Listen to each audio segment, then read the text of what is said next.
আমার ইমাম হাসান রাদিয়াল্লাহু তাআলা আনহুরে একবার না দুইবার না তিনবার না 6 বার বিষ পান করাইছে। ওই বিষক্রিয়া ইমাম হাসান মরে নাই, শাহাদাত বরণ করে নাই। কেন গো? বলে আমার ঠোঁটের মধ্যে রাহমাতুল লিল আলামিনের ঠোঁট মুবারক লাগছে, এই জায়গায় বিষ দিয়া কেউ মারতে পারবে না। আমি পইরা দেখলাম হযরত ইমাম হাসান রাদিয়াল্লাহু তাআলা আনহুর বিষের সাথে গুড়া গুড়া নুড়ি পাথর রে বাইটা বাইটা মিক্স করে খাওয়া দিছে। ও মনোবাই পাকিতে পাঞ্জাতন নিরাকারে নিরঞ্জন, এক বস্তুতে দুই রকম বুঝায়। শরীয়তের সতেক নাম, তরিকতের নাই মুকাম, হাকিকত বুঝিলে মারফত পাই রে মনে পাগলা মনোহরাই। ও তুই ডুব দিলি না পাকে দরিয়াই, ও তুই ডুব দিলি না শুভু খাইলি না এসকার দরিয়াই রে মন পাগলা মনোহরাই। ও তুই ডুব দিলি না পাকে দরিয়ায়। ও মনরে আমার নবীজি সিন্ধু কইয়া মারেফতের তালা দিয়া হাসান হুসেন রাখছে ডাইনে বাই। মা ফাতেমা শিকলে গয়া তালাটা রাখছে আটকায়া, সাবি নিছে আলী মরতু যায় রে মন পাগলা মনোহরাই। ও তুই ডুব দিলি না পাকে দরিয়ায়, ও তুই ডুব দিলি না শুভু খাইলি না আজকের দরিয়ায় রে মন পাগলা মনোহরাই। ও তুই ডুব দিলি না পাকে দরিয়ায়। একটা জবান বন্ধ রাখবেন না। আপনারা বলেন আমরা সবার অন্তরের মধ্যে আহলে বায়াত পাক পাঞ্জাতনের ভালোবাসা আছে না?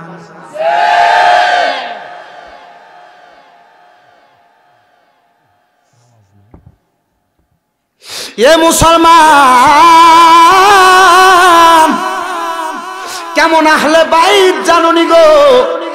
এখন সময়টা কি শীতকাল না গরমকাল? এই শীতের সকালবেলা আমার নবীজি মসজিদে নববীর মধ্যে নামাজ পড়া। মদিনা গেছেন কে কে? হাত তোলেন। মদিনায় গেছেন কে কে? আমি আইছি যে মাত্র 3 মাস হয়ে গেছে। মারহাবা, হাত নামান। মদিনা শরীফের কেবলা থেকে ঠিক ডাইন দিক বরাবর 310 নাম্বার গেট দিয়ে একটা রোড গেছে, যে রোডটা দেয়া মসজিদে কুবার দিকে উঠছে। এই কুবা মসজিদের ভিতরে 2 রাকাত নামাজ পড়লে একটা উমরা হজের সওয়াব পাওয়া যায়। কয়টা উমরা হজ? 2 রাকাত পড়লে একটা উমরা হজের সওয়াব পাওয়া যায়। এই কুবা মসজিদ এবং মদিনা শরীফের মাঝ বরাবর মদিনা শরীফের পুরাতন একটা রেল স্টেশন আছে। এটার একবারে পাশে ডান দিকে হযরতে খাতুনে জান্নাত মা ফাতেমাতু জোহরার বাড়ি।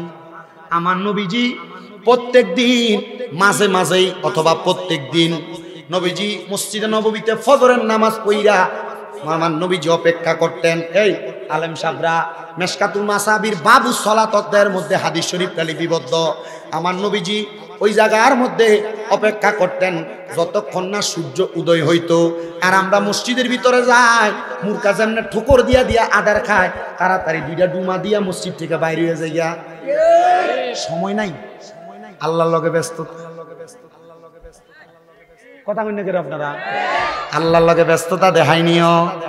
আমার নবী কই আমি ফজরের নামাজ আদায় কইরা ততক্ষণ পর্যন্ত বিছানা ছাড়তাম না, নামাজের মুসল্লা ছাড়তাম না, যতক্ষণ পর্যন্ত সূর্য উদয় না হইতো। নবী গো সূর্য উদয় হইলে আপনি কি করতেন? আমার নবীকে আমি 2 রাকাত নামাজ পড়তাম, যেই নামাজটার নাম এশরাকের নামাজ। মসজিদের মধ্যে মাঝে মাঝেই দেখবেন হুজুর এই টাইমে পড়ে।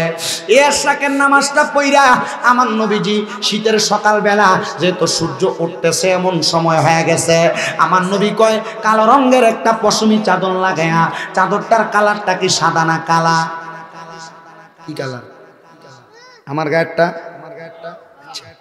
কালো রঙের একটা পশমি চাদর আমার নবী লাগায়া, আমার নবী ওই চাদরটা গায়ের মধ্যে দিয়ে আমার নবী হাঁটতে হাঁটতে কুবা মসজিদের কাছে, নবী আমার 2 রাকাত নামাজ পড়া ওই কুবা মসজিদের সামনে দিয়া বীরে গার্স নামক একটা বীর আছে, একটা কূপ আছে, যে এই কূপের পানি আমার নবী মাঝে মাঝে উযু করতেন। নবীজি দুনিয়া থেকে পর্দা নেওয়ার সময় আমার নবীরে এই বীরে গাছের পানি দিয়া গোসল দিছে। আমার বাড়িতে বীরে গাছের পানি আছে, 60টা কূপের পানি আমার বাড়িতে আছে। 1 নাম্বার বীরে গাছের পানি, 2 নাম্বার বীরে জমজমের পানি, 3 নাম্বার বীরে রাওহার পানি, 4 নাম্বার বীরে শেফার পানি। এই 60টা বীরের 60টা কূপের পানি আমার কাছে আছে। যে কূপের পানি কড়া ছিল আমার নবী থুতু মুবারক দিয়া মিডা বানায়া দিছে। যে কূপের পানি খেয়ে সাহাবীরা অসুস্থ হয়েছে, আমার নবী থুতু ফালায়া এই পানি দ্বারা রোগের শেফা বানায়া দিছে। এমন 4টা কূপের পানি আমার ঘরে এখনো পর্যন্ত বিরাজমান। এ মুসলমান, আমার নবী বলেন আমি বীরে গাছের সামনে যাইয়া আমি ওযু বানাইয়া আমি এবার আমার খাতুনে জান্নাতের ঘরের কাছে দিয়া মদিনার দিকে যাইতেছে। আমি যাওয়ার সময় আমি নবীজির মন মুবারকটা আমার ফাতেমার জন্য কাঁদতেছে। আমি দয়াল নবী খাতুনে জান্নাত ফাতেমার ঘরের সামনে গেলাম। আমি যাইয়া ঘরের সামনে সালাম দিলাম, আসসালামু আলাইকুম ওয়া রাহমাতুল্লাহ। এখানে একটা মাসালা সাবেত হয়, যখনই কারো ঘরের সামনে যাবেন আপনি ওই ঘরটার সামনে যাইয়া সালাম প্রদান করবেন। সালাম যদি জবাব না দেয় ঘরে ঢুকবেন না, যদি জবাব দেয় ঘরে প্রবেশ করবেন। আর যদি ঘরটা খালি হয় আপনি ঘরে ঢুকার আগে একবার সালাম দিবেন। ঘরের মধ্যে যদি কোনো খারাপ জিন ভূত থাকে এগুলা বের হয়ে যাবে। আর ঘরের মধ্যে কোনো মানুষ না থাকলে রহমতের ফেরেশতারা আপনার পক্ষ থেকে জবাব দিয়ে দিবে। জোরে কোন সুবহানাল্লাহ। এ মুসলমান, এ আমার এই সিলেটের কোম্পানিগঞ্জের চাঁদপুরের বাবারা, একটু মনোযোগ দিয়া বয়ানটা শ্রবণ করার চেষ্টা করো। আমার নবীকে আমি খাতুনে জান্নাতের ঘরের সামনে যাইয়া আমি আমার খাতুনে জান্নাত ফাতেমারে সালাম দিলাম। আপনারা কোন যেই খাতুনে জান্নাত ফাতেমারে আমার নবী নিজে সালাম দেয়, আমরা ওই খাতুনে জান্নাতের সালাম দিলে কোনো অসুবিধা আছে? এই জন্যই তো আমাদের কুমিল্লাতে শাহপুর দরবার শরীফের পীর সাহেব হুজুর আল্লামা ডক্টর আহমদ পেয়ারা বাগদাদি হুজুর কেবলা, হুজুর কেবলার আওলাদ হযরত শেখ শাহজাদা গোলাম মোহাম্মদ আব্দুল কাদের কাউকাব হুজুর কেবলা কয়, ও গো মা ফাতেমা লাখো সালাম, ও গো মা ফাতেমা লাখো সালাম, মৌলা আলী মুশকিল কুশা লাখো সালাম, ইয়া পাকে পাঞ্জাতন লাখো সালাম, ইয়া হাসান শাহ হোসেন লাখো সালাম। জোরে জোরে কি সুবহানাল্লাহ বলবেন? আপনার কি কষ্ট হচ্ছে? ও আজকে আমি আমার সময়টা চালায় যাব, কষ্ট করে বসবো, কষ্ট করে শুধু বসবো। আমি শুধু আহলে বায়াতের পরিচয়, কারবালার বয়ান, কারণ একবারে যদি আমরা অ্যান্টিবায়োটিক দিয়ে দেই কাম হতো না। আপনারা নাফা ট্যাবলেট খাওয়াই যায়, আগামীতে যদি কোনো সময় আসি ইনশাল্লাহ অ্যান্টিবায়োটিক সদ কি কোনো কুদুর কুদুর দিয়া যায়। আল্লাহ কবুল করক, আমিন করক। আর জোরে কোন আমিন। এ মুসলমানের দলেরা, আমার নবী সালাম দেওয়ার সাথে সাথে খাতুনে জান্নাতের ঘরের দরজাটা খুলে গেছে। আমার নবী ঘরে প্রবেশ কইরা খাতুনে জান্নাত আয়েশা আমার নবীর সালাম দেয়। হযরতে মৌলা আলী মুশকিল কুশা আয়েশা, আলী কাররামাল্লাহু ওয়াজহু আয়েশা আমার নবীর সালাম প্রদান করে। আমার নবীজি ডাক দিয়া কয়, গো ফাতেমা, হে ফাতেমা, আমার দুইজন কলিজার টুকরা হাসনাইন কোথায়? মানে হাসান আর হুসাইন, এই দুইজনকে আমার নবী ভালোবাসা হাসনাইন ডাকতেন। আমার নবীজি বলেন হাসনাইন কোথায়? তারা দুই ভাই ঘরের আড়াল থেকে দৌড়ে নবীজির সামনে আসছে। নবীজির শরীর মুবারকে যে চাদরটা ছিল রে বাবা, আমার নবী ওই চাদর মুবারকটারে এইভাবে মেইলা ধরলেন মাথা মুবারকের উপরে, মাথা মুবারকের উপরে মেইলা দইরা আমার নবী ডাক দিলেন, ওগো ফাতেমা, তুমি আমার চাদরের নিচে প্রবেশ করো। খাতুনে জান্নাত ফাতেমা চাদরের নিচে প্রবেশ করলেন। আমার নবীকে, ওগো মাওলা আলী, তুমি আমার চাদরের নিচে প্রবেশ করো। হযরত আলী রাদিয়াল্লাহু তাআলা আনহু চাদরের নিচে প্রবেশ করলেন। আমার দয়াল নবী রাহমাতুল লিল আলামিন নবী হযরত ইমাম হাসান, হযরত ইমাম হোসেন রাদিয়াল্লাহু তাআলা আনহুমা, তারা দুইজনকে চাদরের নিচে প্রবেশ করাইলেন। মাঝখানে দয়াল নবী, ডাইনে খাতুনে জান্নাত ফাতেমা, বামে হযরতে মাওলা আলী মুশকিল কুশা, এবং ডাইনে বামে হযরত ইমাম হাসান হোসেন রাদিয়াল্লাহু তাআলা আনহু। কয়জন হইল? এটারে কিন্তু মোহাব্বত করে আশেকের রাসূলরা পাক পাঞ্জাতন কয়। পাক মানে পবিত্র, পাঞ্জা মানে পাঁচ, তন মানে দেহ। পাক পাঞ্জাতন মানে হইল পবিত্র পাঁচটা দেহ। এই আমার নবী এদেরকে ভিতরে ঢুকায়া চাদরটা তুইলা আমার নবী দোয়া করলেন। হাফেজ সাবরা আল্লাহুম্মা হাউলাই আহলু বাইতি, আমার নবী দোয়াটা করছে। আমার নবী দোয়া করছে, আল্লাহ আপনি এদেরকে কবুল করেন, এরা আমার আহলে বায়াত। আমার নবীকে এই দোয়াটা করতে দেরি আল্লাহ তাআলা আয়াত নাযিল করে দিয়েছে, ইন্নামা ইউরিদুল্লাহু লিইউযহিবা আনকুমুর রিজসা আহলাল বাইতি ওয়া ইউতাহহিরাকুম তাতহীরা। আমার আল্লাহ বলছে, নিশ্চয়ই নবী গো, যারা আপনার আহলে বায়াত, যারা আপনার বংশধর, এদের কাছ থেকে আমি আল্লাহ সকল প্রকার অপবিত্রতা দূর করে দিয়ে আমি আল্লাহ এদেরকে ওয়া ইউতাহহিরাকুম তাতহীরা, এদেরকে পবিত্র বানিয়ে দিছি। আল্লাহ কেমন পবিত্র বানাইছেন? আমার আল্লাহ কয়, বান্দা শুইনা রাখো, এদের কেমন পবিত্র।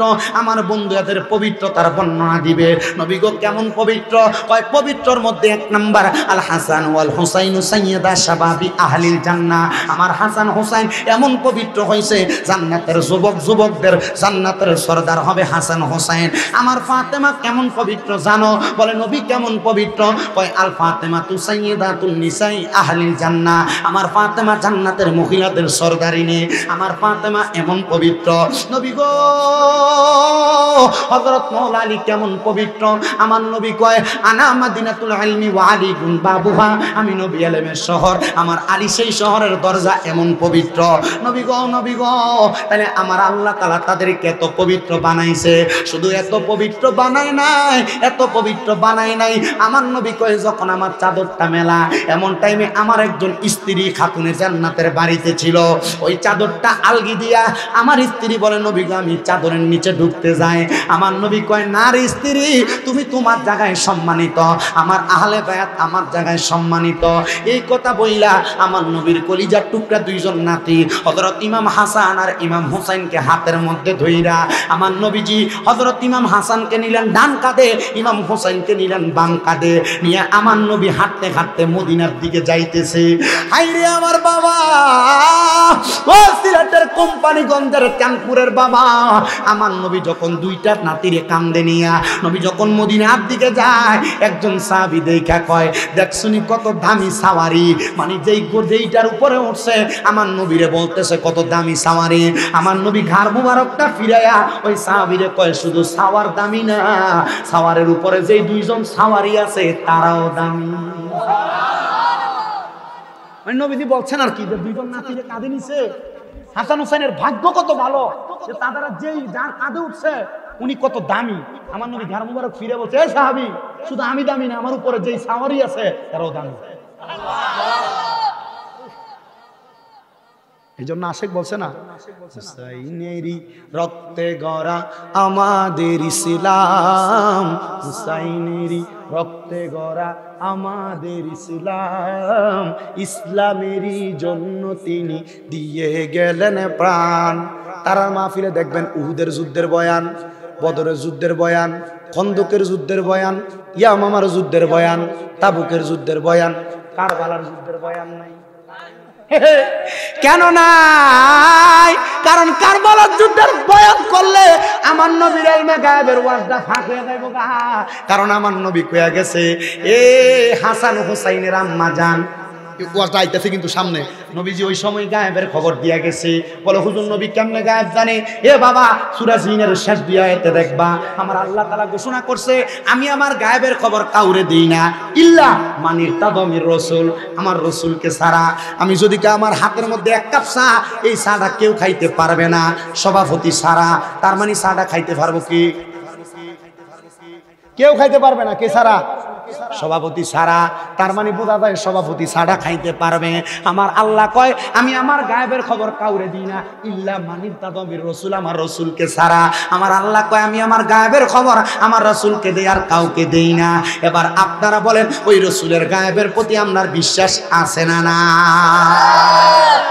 আমরা কই না রাসূল নিজে জানে, আল্লাহ যা জানাই রাসূল তাই জানে, এটা আমরা রাখি না। ঠিক কি না? ঠিক কি না? আল্লাহ আমারে কবুল করক, জোরে কোন আমিন। ওয়াজ কি বেশি করে লাগতেছে নাকি? আসলে বেশি হই। হ্যাঁ হইব, মানে বইয়ে নিয়ে যাবেন। ওয়াজ অন হইছে না তো, ওয়াজ আরো বাকি রইছে। আপনার কষ্ট হবে, আছেন ইনশাআল্লাহ, আর একটু আছেন ইনশাআল্লাহ। শুধু আহলে বায়াতের পরিচয়টা আমার নবী কারবালার কি গায়েবের খবর দিয়া গেছে সেইটা বলে আমি বয়ানটা শেষ করব। একটু মনোযোগ দেন রে বাবা, এ আমার এই সিলেটের কোম্পানিগঞ্জের চাঁদপুরের বাবা, মনোযোগ দেন, মনোযোগ দেন। আমার দয়াল নবী রাহমাতুল্লিল আলামিন নবী আবার দুইটা নাতিরে নিয়া নবীজি মসজিদে নববীর বারান্দার মধ্যে যা বসছে। খাতুনে জান্নাত ফাতেমা কয়, আমি এদেরকে এত ভালোবাসি, শুধু আমি ভালোবাসি না, আমার আল্লাহ এদেরকে ভালোবাসে, আমার নবীও এদেরকে ভালোবাসে। আমার আল্লাহ কইছে তোমরা এদেরকে ভালোবাসো। বলে কেমনে ভালোবাসতাম? আল্লাহ কয়, কুল্লা আসআলুকুম আলাইহি আজরান ইল্লাল মাওয়াদ্দাতা ফিল কুরবা। ও নবী, তাদেরকে বলেন না আমি আল্লাহ এদের কাছে কোনো কিছুর জন্য কোনো বায়না চাই না, আমি আল্লাহ কোনো পরিচয় চাই না, তবে হ্যাঁ ইল্লা মাওয়াদ্দাতা ফিল কুরবা, আমি চাই আপনার নিকটবর্তী দ্বারা তারা যেন তাদেরকে ভালোবাসে। আমার আল্লাহ তাআলা আহলে বায়াতের ভালোবাসার কথা, হাসান হুসাইনের ভালোবাসার কথা, নবীর বংশের ভালোবাসার কথা আল্লাহর কোরআনে বলছে। কেউ যদি বলে না না না পাক পাঞ্জাতন এগুলা ভণ্ডামি, আহলে বায়াত এগুলা ভণ্ডামি, কারবালার ওয়াজ এগুলা কারবালার ঘটনা কইয়া সময় কাটায়, আমরা বলবো না না না, আল্লাহ তাআলা নিজে বর্ণনা করছে। তুমি যদি আমরারে ভণ্ড কইতে হয়, আমরার আগে তুকমাটা কারে লাগাইবা তুমি চিন্তা করে দেখো। এ মুসলমান, আমার নবী কয় আমি নবী এদেরকে নিয়ে মসজিদ নববীতে খেলাধুলা করতেছিলাম, এমন টাইমে খাতুনে জান্নাত ফাতেমা আমার দরবারে আগমন করলেন। খাতুনে জান্নাত ফাতেমা ডাক দিয়ে কয়, আমি যখন নবীজির দরবারে গেলাম, আমি তাকে দেখলাম অন্যদিন আমার নবীজি হাসান হুসাইনের গাল মুবারকে চুমা দিত, কপাল মুবারকে চুমা দিত, আমি যা দেখলাম আমার আব্বা জান আমার কলিজার টুকরা সন্তান ইমাম হাসানের ঠোঁট মুবারকের মধ্যে চুমা দেয়, আর আমার হুসাইনের গলা মুবারকের মধ্যে চুমা দেয়। আমি দৌড়ে যায় ডাক দিয়ে কইলাম, আব্বা গো রাহমাতুল্লিল আলামিন নবীজি, আপনি নবী কোন কর্ম তো আপনার নিজের ইচ্ছায় করেন না, আমার আল্লাহ আপনারা যেমনে বলে আপনি নবী আপনার জীবন কর্ম এমনি পরিচালনা করেন, আবার আপনি যেমন ভাবে জীবন কর্ম পরিচালনা করেন আমার আল্লাহ তাআলা এটা উম্মতের জন্য আইন বানায়া দেয়। এ নবী গো, আপনি যে ইমাম হাসান হোসাইনরে কোনোদিন গলার মধ্যে ঠোঁটে চুমা দেন নাই, আপনি তো তাদেরকে গালে আর কপালে চুমা দিছেন। আজকে দিন নবী আপনার আদর করার ধরনটা একটু উল্টা দেখা যায়, আপনি নবীজি হাসান হোসাইনের গলার ঠোঁটে চুমা দেন। মা ফাতেমা ডাক দিয়া কয়, আমি তাকে দেখলাম রে, আমার নবীজির চোখ মুবারক গুলা দিয়া দায়া দিয়া রক্ত পড়তে পানি মুবারক পড়তাছি। আমি কইলাম, নবী গো এমন ভাবে কেন কান্দেন? আমার নবী ডাক দিয়া কই, কেন কান্দি জানো? কেন কান্দি জানো? নবী গো কেন কেন কেন কান্দেন?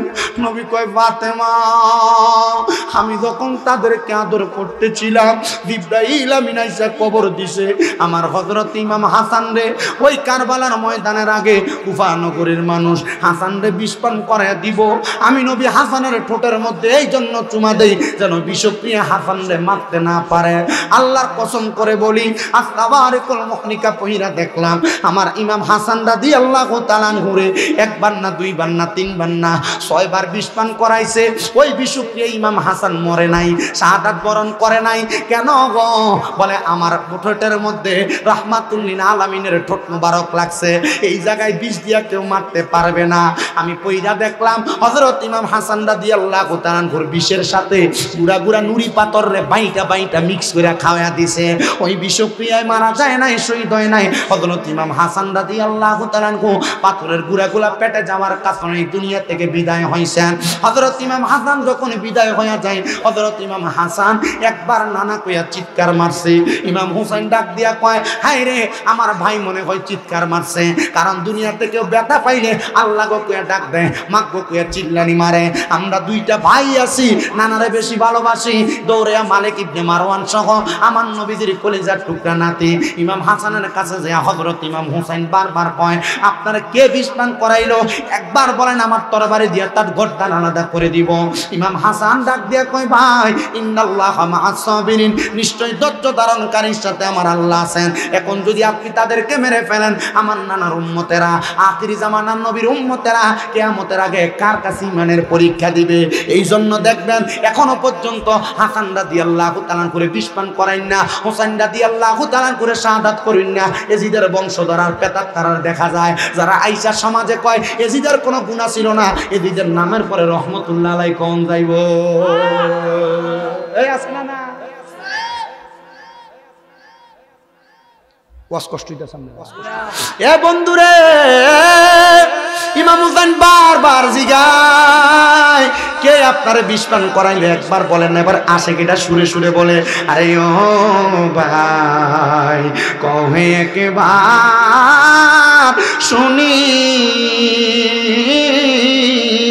আরে কে তোমারে খাওয়াইলো জহর নবীজির পরানি রে বাইরে আমার সোনার চন্দ্রমণি আকাশ কান্দে বাতাস কান্দে কান্দে দরিয়ার পানি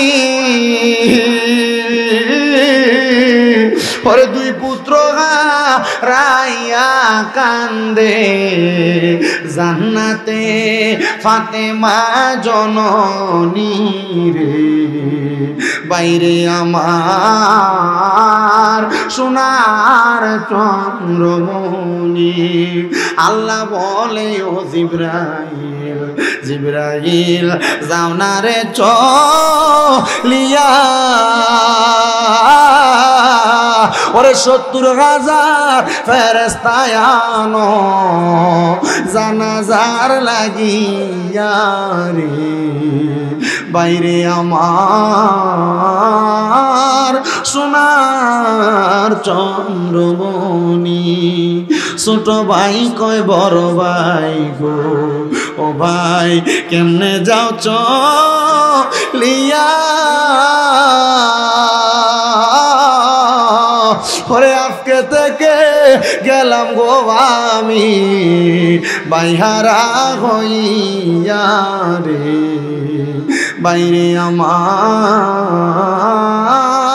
সোনার চন্দ্রমণি হায়রে আমার চাঁদপুরের বাবারা হে আমার নবীর প্রেমিকের দল হে আশিকে রাসূলের বাবারা হযরত ইমাম হাসান যখন শাহাদাত হইয়া যায় ইমাম হুসাইন রাদিয়াল্লাহু তাআলা করে ডাক দিয়া কই ভাইজান আপনার কাছে আমার শেষ একটা আবদার আপনি যদি এই এলাকা থেকে আমার নানার দরবারে যান আমি ইমাম হাসানের একটা সালাম আমার নানার দরবারে পৌঁছে দিয়েন ও বাবা কেউ মক্কা মদিনা গেছেন কিনা জানি না আপনারা মক্কা মদিনা যাইতে পারবেন কিনা জানি না আপনারা বলেন মরণের আগে একবার আমরা সবাই ওই রাসূলে পাকের রওজা মুবারকে সালাম দিতে চাই কারা কারা ডান হাত তুলে আমার আল্লাহরে দেখান আল্লাহ তাকে দেখো তোমার কত বান্দারা এই সিলেটের কোম্পানিগঞ্জের চাঁদপুর গাউসুল আজম শাহী জামে মসজিদ কমিটির উদ্যোগে ৬ষ্ঠতম ইসলামী সুন্নি মহাসম্মেলনের মধ্যে নিয়ত করতেছে জীবনে একবার মক্কা মদিনা যাবে এ বাবা টাকার অভাব নাই পয়সার অভাব নাই মক্কা মদিনা যাইতে পারবেন কিনা আপনি জানেন না তবে আমি দোয়া কইরা দিয়া যাব আল্লাহ যেন মরণের আগে মক্কা মদিনা যাইতে পারেন আর না পারেন ঘুমের ঘরে রহমতের নবীর একবার স্বপ্ন দেখা দেয় হাত নামান